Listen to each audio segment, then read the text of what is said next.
আজ দুপুরে খাবারে আছে কপির ডাঁটা, পই মোটমুটি, আলু এইসব দিয়ে চচ্চড়ি মতো করা হয়েছে।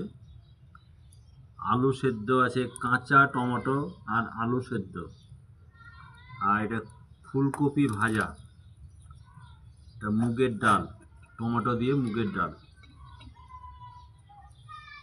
প্রথমে ডাল দিয়ে খাই একটু।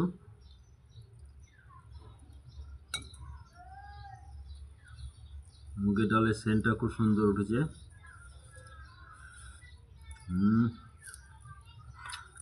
খুব সুন্দর হয়েছে ডালটা। চচ্চড়ি, বাহ বাহ বাহ, অপূর্ব হয়েছে।